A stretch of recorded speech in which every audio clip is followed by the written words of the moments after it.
The city was slowly becoming my teacher.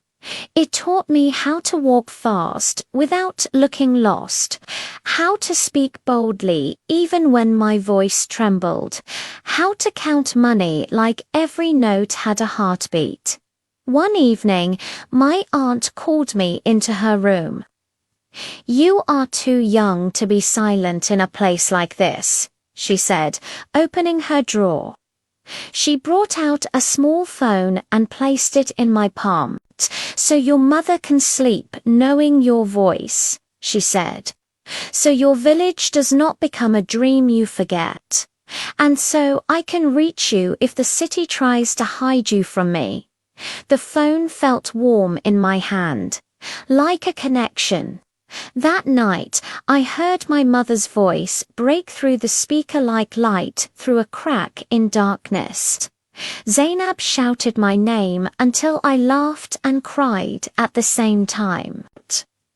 My little brother asked if tall buildings touched the sky. For the first time since leaving home, I did not feel far away. 2 days later, I followed my aunt to the market. The city market did not breathe, it roared, voices climbed over each other, music fought with the sound of engines. Heat rose from bodies and tar and cooking oil.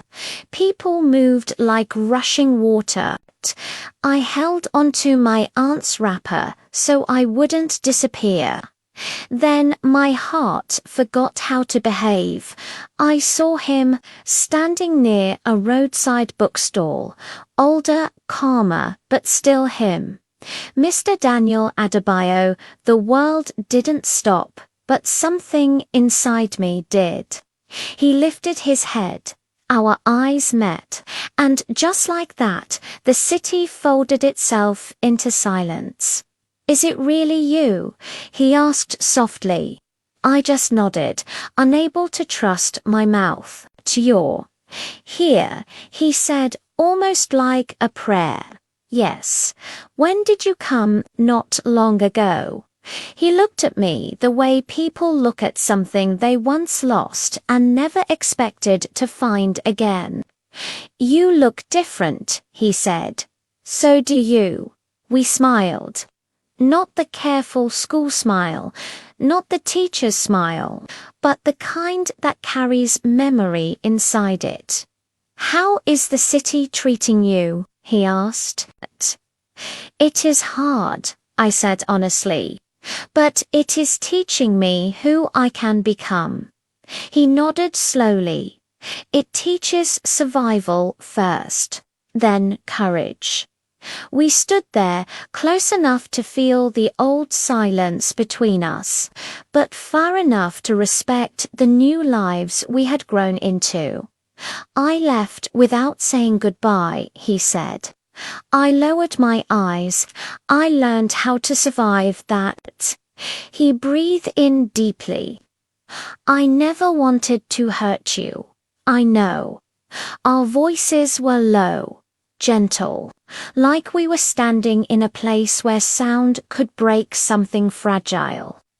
Then he said quietly, "I don't want to lose you again." He held out his phone. "May I have your number?" My heart skipped, not painfully, not wildly, just once, like a memory knocking softly on a door. I typed my number into his phone. He saved it, then handed me his. "Not as your teacher," he said, "but as someone who once mattered and still cares." I nodded. "So do I when we parted." I walked beside my aunt again, my legs light, my chest strangely calm. I didn't look back, because I didn't need to. That night, I lay on my thin mattress listening to the city breathe. I thought of him not as pain, not as longing, but as a gentle scar that no longer bled. Some people don't stay in your life, They stay in your becoming. He wasn't my future. He was my beginning. And beginnings don't return to claim you. They only come to remind you that you survived. Outside, the city hummed like a restless heart. Inside me, something finally rested. And I understood. Love does not always come to stay. Sometimes it comes to shape you, then lets you go beautifully whole. Thank you so much for following this journey. What do you think will happen next?